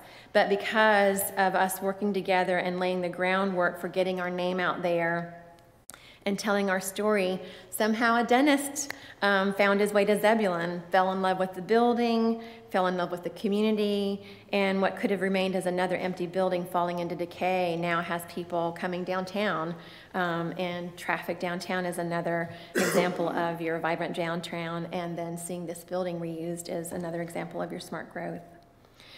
So on that second slide, actually, I'm sorry, I'm still on your first slide. If you look at some of our reasons for having this BRE, 70 to 80% of investment and job creation comes from existing businesses. So a business retention and expansion plan allows us to make sure that we are working with these businesses. That second quadrant there, it says 48% of Zebulon businesses, they plan to expand. That was a survey that was done as we were creating this BRE program. And if that's the case, we need to be talking to these businesses and finding out where do they plan to expand. And then that third box there shows us that 69% of Zebulon businesses plan to add workers. Right now, workforce development is very tight, and so we want to be doing the things that we can be doing to help these businesses find the workforce that we need. And then that fourth, I guess it's a rectangle, not a square, is the top 3 things that our Zebulon businesses gave us feedback on as far as what they need. They need financial assistance, they need marketing support, and they need workforce training. So why are we doing a business retention expansion program as opposed to just straight up launching into full economic development? So a BRE gets us in the game without waiting for that one great big project to come our way. So in my 5 years with the Garner Chamber of Commerce, we marketed the ConAgra site very heavily. We worked really hard. There was a focused economic development group that was tasked with specifically marketing that site. Landing Amazon was amazing for Garner, but in that time, thankfully, Garner was still doing other work in the business retention and expansion program that brought them two other quadrants of businesses in that White Oak Shopping Center. So if you're familiar with that shopping center, that White Oak area had been there for about 8 or 10 years, and then all of a sudden you've got things like Cabela's, you've got all these restaurants, and then you've got retail space. And so in the same amount of time that those things appeared in Garner over 4 or 5 years, it took 10 years for Garner to land Amazon for ConAgra. So that's just an example of, yes, we need to be doing both. We need to be working on economic development and looking out for the big project that could come our way, but at the same time, we definitely need to be taking care of these 70 to 80% of our businesses that are looking to expand and making sure that we're serving them. So why this matters, economic development's just not scientific. It's highly relational, it hinges on developing partnerships, and it has a lot to do with helping people who are vested in their dreams. It's very methodical, and it speaks to why the BRE is a good door opener for ultimately doing economic development. And some other examples that I have shared with you this past year at different meetings were like Comic World. I mean, that's a small business, but they came here with an idea. They were chasing a dream of theirs. They decided that they would participate with the Farm Fresh Market. Then they opened a retail space. Within a year, they had outgrown that retail space. They opened another space. We talked a little bit about Eno Neo. We've talked a little bit about Tryon Family Dentistry. Some other examples on a larger scale for businesses that are looking to expand that we could easily not know about was Cam Tool and Die. The fact that 2 of the business owners were ready to sell, and one of the business owners was able to attract a new business owner that allowed them to keep the business here. They're not one of our largest businesses, but they matter, and it's definitely important that we keep groups like them here. And then if you go to that next slide, I wanted to share a little bit about, I said earlier that the Chamber has adopted our strategic plan. And we feel like it's important not only for us to have a strategic plan, but it to also align with your strategic plan. So if you'll see there, the vision for the Zebulon Chamber of Commerce is that we'll create a place where people want to work and where businesses need to be. Our mission is that we are members of the business community dedicated to creating and sustaining a participatory and collaborative business environment. And our focus areas and goals are that we'll achieve this vision by focusing our efforts in the following areas. We're the resource, so no matter where you are in the business life cycle, we have a place for you to engage, whether that's opening the door, helping the incubating businesses, connecting businesses, or mentoring. And then in the middle, we're the catalyst. We strengthen member businesses by investing in the infrastructure necessary to maintain a healthy climate where business and commerce thrives. And we do this through developing leadership, strengthening the workforce, investing in our next generation of leaders. We're also the connector. We connect the right local, regional, and community resources to nourish and sustain an effective business ecosystem. We do this by our civic and nonprofit groups, being connected with them and helping them connect with each other, community events, some of the things that we already do with you, and then action teams where we can pull together a group of citizens specifically to work on events or tasks that we have going on. So the next piece that I wanted to bring up, and I think that is on your next slide, is how does the town strategy match up with the Chamber's action plan? So the town strategy for your vibrant downtown, in the Chamber's action plan, we will be the advocate for placemaking. For the town strategy on growing smart, we will be the ones that are marketing for you. We are the ones that are seeking talent for you, and we're the ones providing small business services for you. On small town life, that's a town strategy, and the Chamber's action plan for that is we will be that advocate again for placemaking, and we'll be that economic development partner for you as we grow that relationship. So a little bit about where we were, where we are, and where we're going. Where we were, Chamber was evolving through organizational changes, newly adopted strategic plan. We're transitioning to a more permanently staffed office, which means more stability as we grow. Where we are, where the town has been, you're seeing growth. It's not slowing down.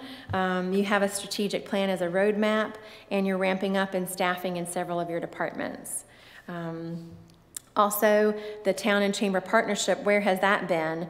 It's been a growing relationship. Our initial agreement served us well for the past 3 years. We've grown in our confidence in working together for the good of Zebulun.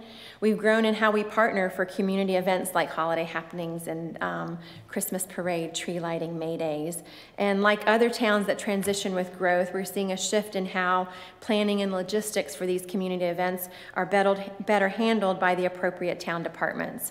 At last fall's Zebulon Next event and at your February board retreat, with our board and with our annual meeting in March, we walked through this tedious process of creating this business retention and expansion program that we're ready to begin implementing.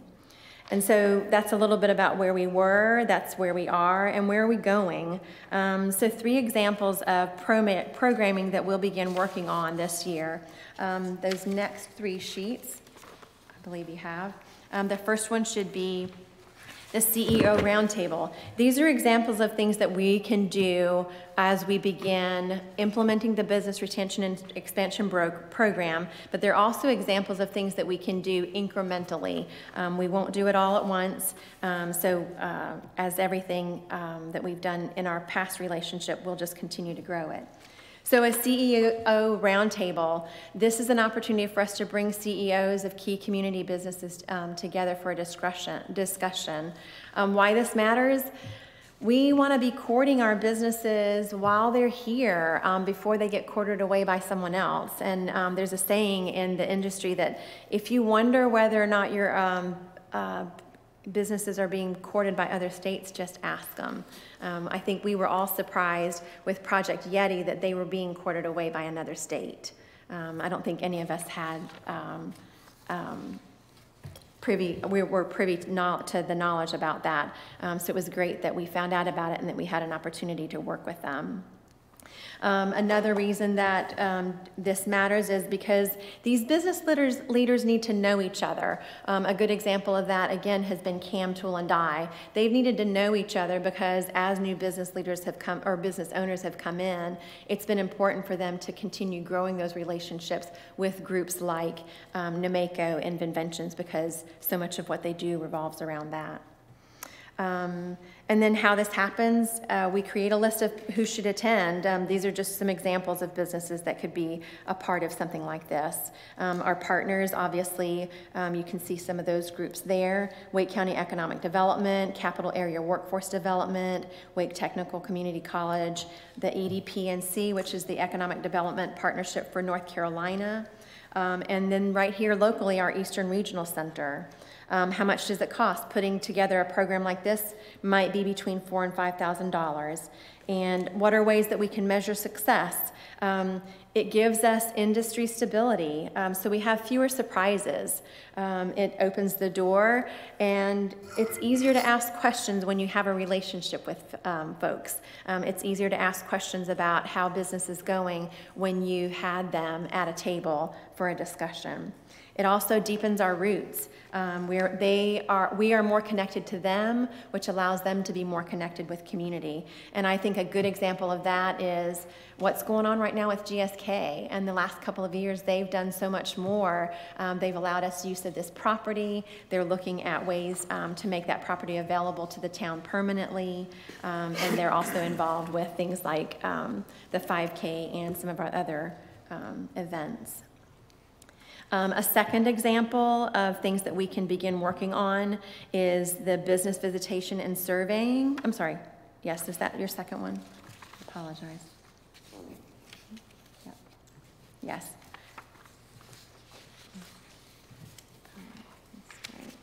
There we go. And this is something that as I've had conversations with a couple of other communities that have a business retention and expansion program, this is one of the key things that they feel like is so valuable. Mayor and I have talked a little bit about this in the past, and it's something that he has shared with me that Vivian with Wake Forest really has appreciated, and it's something that, as I learned a little bit about the opportunity for doing economic development for Zebulon, that I talked with Marla and Vivian about, because it's a way for the mayor and I, when we have opportunities to go together, to go and visit these businesses. We have tools that we can use to assess the health of a company, which gives us a little bit of an early warning system about something that might or might not be going on. It's a way to gather information that can be used to identify businesses and workforce trends.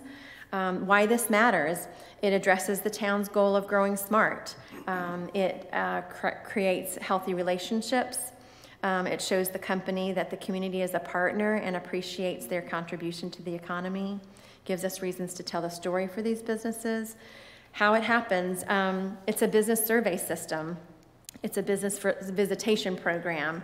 In the prelim, maybe it's the chamber and planning department, and we put together opportunities to go and visit with these. The visit schedule, maybe in year 1, it's 1 business a week.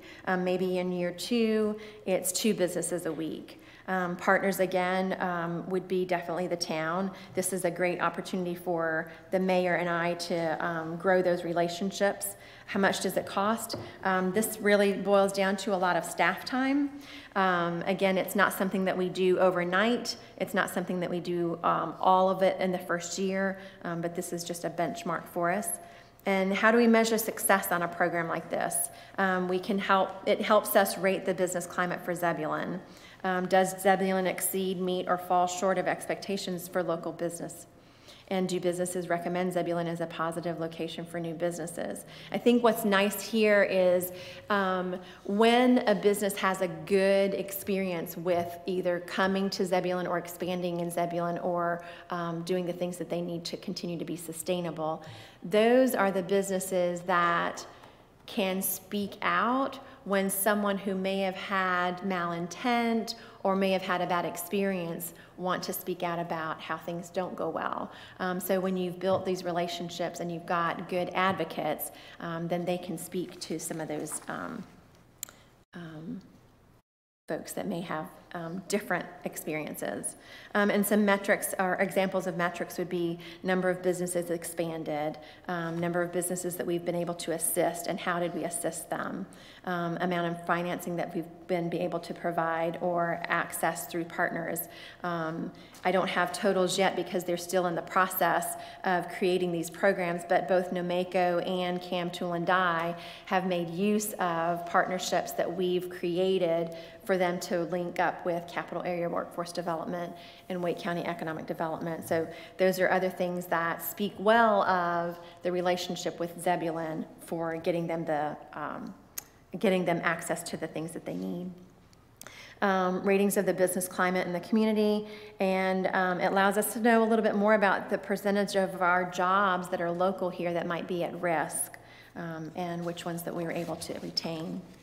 And then your third one, and this again is not something that we would start overnight completely, but how do we start bringing businesses here? How do we facilitate growth and expansion for Zebulon, enhancing the business climate, attracting businesses that complement one another? Why this matters: it ensures a positive and supportive growth environment for who we have and who we want. And then I've already spoken a little bit about the value of projects that are lost when we aren't ready to move forward. So how does this happen? We continue strengthening these partnerships. We participate with the Wake County Economic Development's site assessment program. That's what that SAP there. So as Wake County identifies projects and they pass them along to us, we begin to be more and more prepared to respond to those more quickly, which is what the project presenters are looking for. We continue hosting, or not hosting, but we continue monthly partner meetings with the planning department. It's been great getting to know Michael already, and he and I have already started meeting. We actually met once already, and then we have a next monthly meeting coming up, and we'll continue that on a monthly basis. And then both Michael and I, as we have availability, will begin going to the quarterly partner meetings with Wake County Economic Development. Again, partners are listed there. How much does this cost? Again, this comes back to mostly staffing, things like putting together a brochure where we can speak out about who Zebulon is and why we are looking for businesses to come here. Ways that we can measure success, and some of the examples I'd already given you were Eno Neo and Tryon Family Dentistry. And then I put Gert Noel Innovation Center on the bottom there. That was definitely in motion around the time I came here, but it definitely speaks to the fact that because a corporation and a business entity was already happy with what they were experiencing here with Zebulon, they made a decision to create an innovation center, and they kept it here.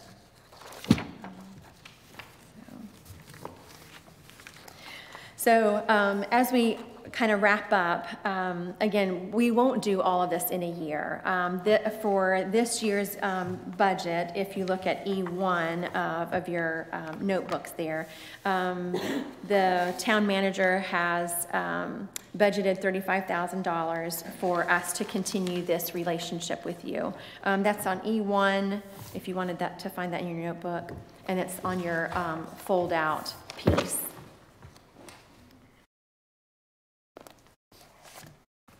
Just give you a second there in case you were looking for that. And then it's actually, yeah. I looked at it a minute ago. E7. Sorry. It was E1 was the grouping, sorry. E7 is actually the page, and it's that top line, and that's the Business Retention and Expansion Program. And as we said earlier, this replaces the Chamber's Community Economic Development Agreement and allows us to continue moving forward. So as you partner in economic development, and as you partner with the Chamber of Commerce, what we want to just say is that we feel like this is definitely the way forward. As your partner, we have a great relationship. We've succeeded navigating the past 3 years with an agreement. The transition to this BRE will give you as the board an opportunity to continue growing smart for Zebulon. And as the chamber has grown, we believe we are creating even more capacity as an organization to provide these programs for the community. So I wanted to share those pieces with you tonight, and then if you have any questions, I'm happy to answer them. Questions? Guess not. Thank you. Okay. Thank you. Okay, now is the opportunity for anyone that wishes to give public input on any of these items of the budget. You're welcome to come forward and make comments. Don.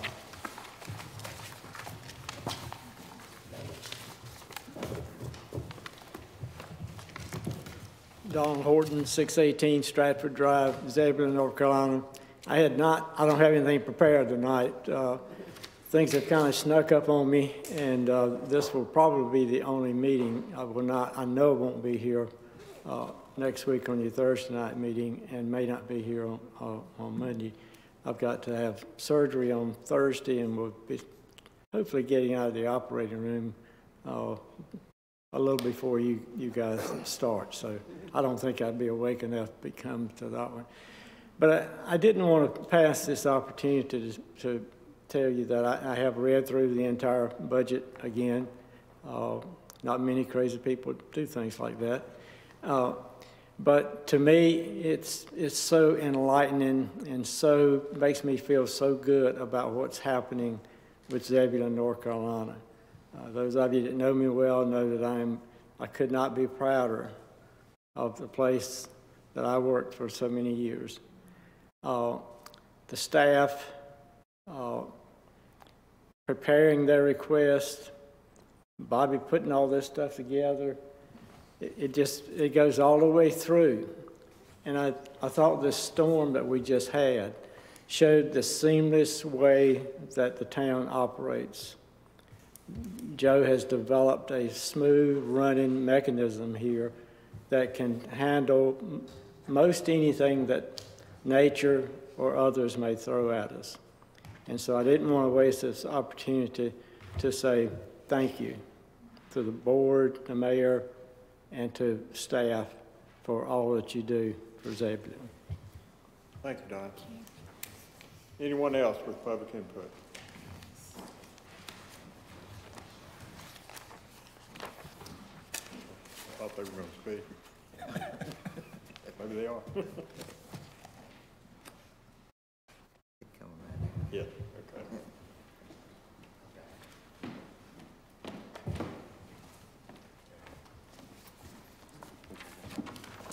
Hello, Commissioners and Mayor. We did want to take this opportunity to maybe pull you up to date on some things as you are determining how to allocate this money that you're giving to nonprofits. We offered our first Miss Zebulon $500 as a scholarship. This year, it went up to $750.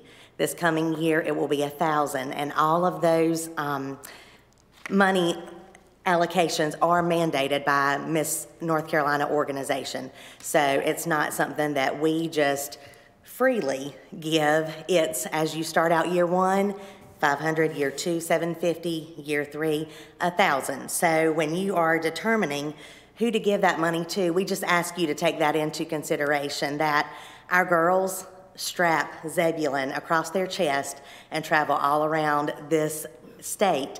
And it's free advertisement for us, and it's televised, and every time it said Zebulon, Zebulon, Zebulon, we get that, advertisement, and we also get to pour into the lives of young ladies. That is a scholarship opportunity for them. It pays for books, for college, and so we just wanted to make sure that you knew a little bit more maybe that you didn't know, and what it takes to put on that pageant. And as we were looking tonight on the criteria for your allocations, I would just ask that, I know currently you have the 5,000 allocation and you're giving 1,000 to the organizations. Have you all considered doing more allocations at a lesser rate? So if you give $250 or $500 to the 11 or so that applied, that you're sharing that passion for all organizations that impact Zebulon's community. Okay? And one other thing I would like to just throw out on the information technology area. I am the Director of Information Technology at the Poole College of Management at NC State, and I would be glad to work with the board in a capacity, even though I am not a Zebulon city resident. I have been a Zebulon for 48 years and have a passion for Zebulon, and would be glad to offer some consulting on how we allocate leasing computers so that every 3 years our town people would have up-to-date laptops every 3 years and leasing options to help augment that information technology position, and would be more than happy to offer my expertise after 25 years at NC State in information technology. So I just wanted to provide that as an offer to assist as you come up with this information technology position for the town, that I would be willing to help in that capacity as an advisor, so to speak, free. So, thank y'all. Thank you. We appreciate that. I had one more thing to say while I'm up here at the mic. I wanted to give you an update on Simply Blush Bridal. We are approaching our first year of business in downtown, and we love the attention that's being given to downtown and the small town life that we are bringing. Are 10 brides that have flown in to Zebulon to purchase their wedding gowns from out of state. And we also projected to have 100 brides in our first year, and we have 250 150 to date. We are thrilled to have, been a part of the downtown in one of those empty buildings that was being talked about. And we love being down there and being a part of the vibrant downtown Zebulon that we are looking forward to. Thank you. Thank you. Congratulations, Tracy. Anyone else that wishes to give public input? Well, I thank you all of you. We have a little bit of business, which again is unusual for work sessions, but we do it when time is of the essence. So having said that, Chris is going to talk to us about storm cleanup. Good evening, Mayor, members of the board. Tonight I want to talk to you a little bit about, the staff report kind of goes into and explains the things that, the Parks Rec Department did, the police department, the fire department and stuff did in the first 72 hours to respond. Tonight I want to talk about where we go from, that tremendous response that your staff has given to meet the needs of this community and what we got to move forward with. The proposal tonight that we're asking for some funding for cleanup includes Public Works overtime. Basically, we have started since the storm debris cleanup working overtime. Our current schedule is Monday through Thursday, 7 to 7, and we're working on Friday, 7 to 5. So the average staff member at Public Works is averaging over 13 hours of overtime per week to help assist with the cleanup.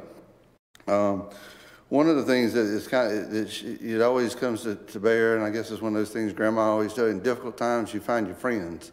Well, we found a lot of friends, and they've come out and helped us. And I can't say thanks enough to the town of Wendell, town of Wake Forest, the town of Clayton, who have all been here. Clayton will be back tomorrow. We're also will be receiving assistance from the city of Raleigh tomorrow with 3 knuckle boom trucks. As you well know, that will add a tremendous resource to getting this debris off the street. And then we are also working with our friends at Wake County.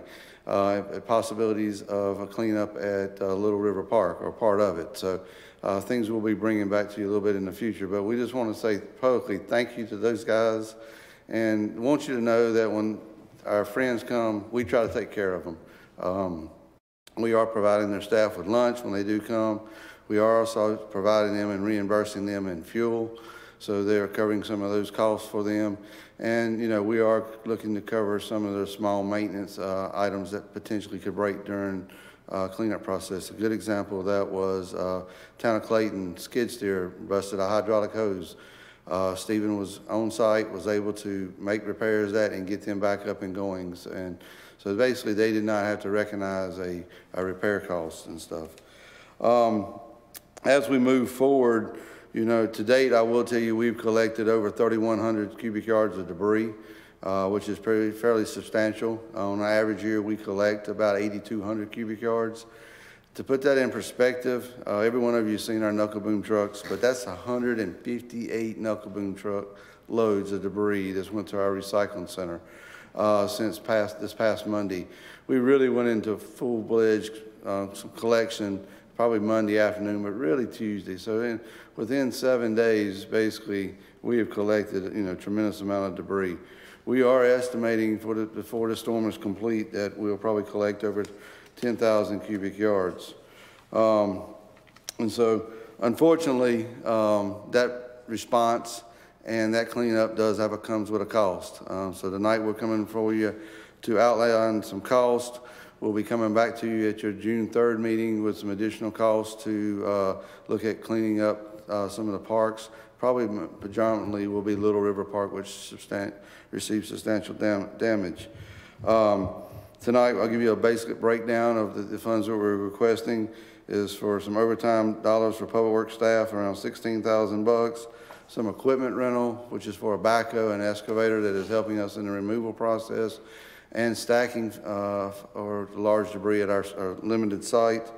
We are projecting to have to grind 10,000 cubic yards of debris. We are also looking to haul off approximately half of that. That projected cost is roughly $60,000. We're estimating fuel costs for this event for us and our partners that are helping us at $4,200. And then we have what I've classed as probably not appropriately, but as miscellaneous expenses. That's some right-of-way pruning for trees that are got dangling limbs in it, or some trees that we need to remove from the right-of-way that we'll need to bring in some expert help with. There's some roadway damage on Church Street. There's some equipment replacement, minor equipment replacement, and purchase of a saw. So tonight, as you have before you in ordinance 2019-27, we're requesting $119,000 to supplement us in our efforts to clean up our community. I'll be glad to answer any questions you might have about our friends that have come help us, some of the tasks they've done, or any other questions you might have about the event. Questions? Chris, thank you for the hard work. Thank Yes, you sir. again for the hard work. Will do. Every time I see them, I try to tell them. So, And they've shared that with me, so I do appreciate that. They are working hard. And I also thanked the mayors the other night at Wake County Mayors Association for what their towns have done for us as well. It's been a big help. And I share that just so you know. I mean, Yes, sir. You know, that trying to help there. Any other question? Any questions or comments? Is there a motion? So moved. Second. Good second. Again, other questions or comment? All in favor? And motion carries. Thank you. Thank you, guys.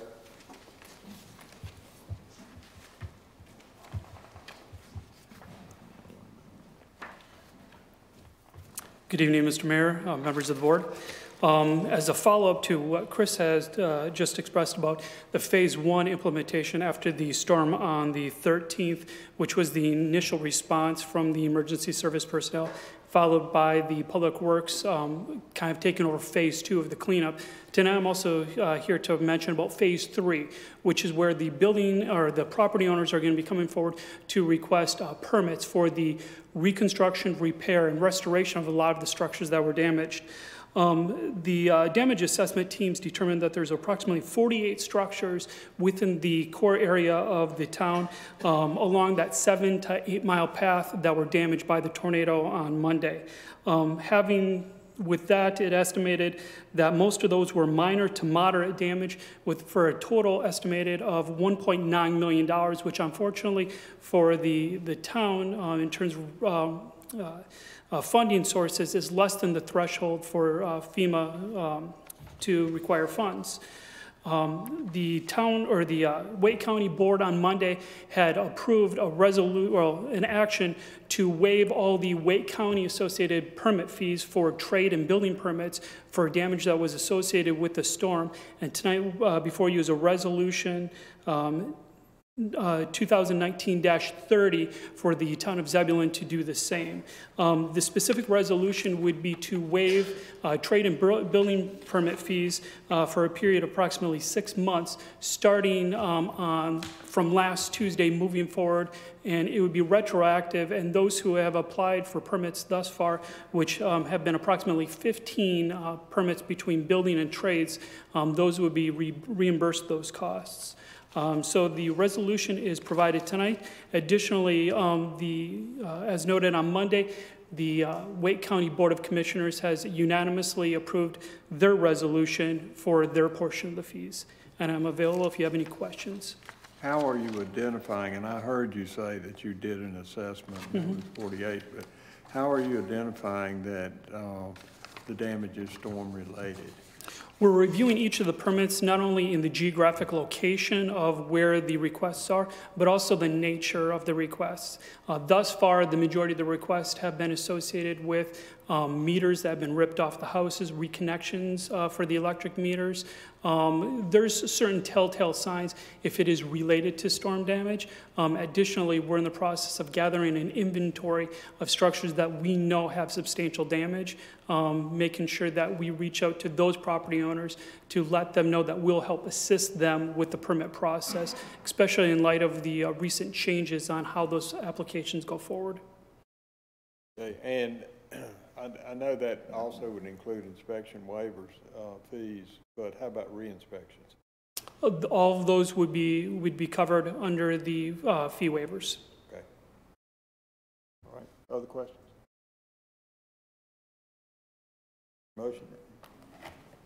Make a motion, we adopt resolution 2019-30. Second. Motion made, second. Other comments or discussion? All in favor? And motion carries. Thank you. Chris? Good evening. This may seem a little like deja vu because on April 1st, I came before you with a very, very, very similar action item for you. What I have before you tonight for your consideration is a, excuse me, a resolution for public auction of the ladder truck. To give you a little bit of history, on April 1st, you approved a very similar resolution. We put the truck up for auction, public auction, electronic auction for a 30-day period. In the last few minutes of the auction, there were 2 active bidders that were actively bidding against each other for the trucks. When the bidding had apparently ended, we were immediately notified that one of the bidders who was bidding, their bids were not being registered. So there was an issue with the bidding within the last few minutes. Having reviewed that, in fairness to everyone, we rejected all the bids. And what we come back to you tonight is to ask that you reopen that. The general statute related to public auction of this nature does require the board to set time and date for that. So what we've got in front of you tonight to consider is a short period of time to open that bid back up and let those 2 or any other bidders who may be interested have a short period of time that they can bid, and we can not have to worry about the glitch that occurred, and we've got a fair auction between those that are interested parties. So that's the resolution that is in front of you, and I'll be glad to answer any questions that you may have related to it. Do you feel comfortable going through GovDeal? Yes, I think so. I say that guardedly.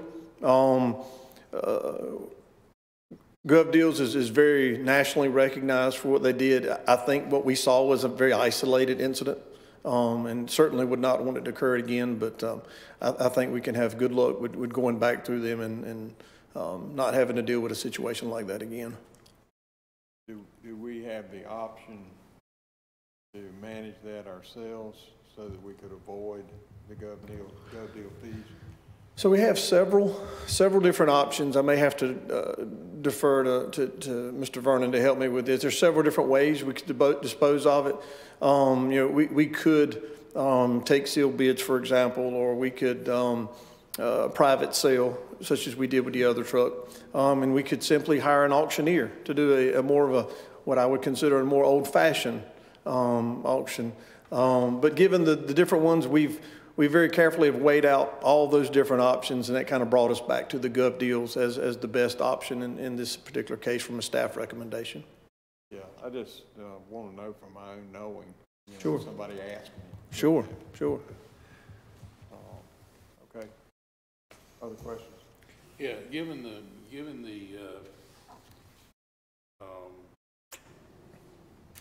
fact that the last bid was thrown out, let's say, or not calculated, does that leave us in any kind of liability for the last bidder to come back on us? No, sir. That's the reason that we decided to start over from scratch. Is we have the right to refuse any bids, okay. And by starting over, we feel like we got a level playing field for everyone. Okay. Okay. Other questions? Other questions? A motion? Yeah, I'll make the same motion. 1931. 1931. Second. Motion and second made. Other comments or discussion? All in favor? And motion carries. Thank you. Thank you. All right. Y'all ready to go home? Yeah. Okay, need a motion to adjourn. So moved. And a second. Second. We're adjourned. Thank you.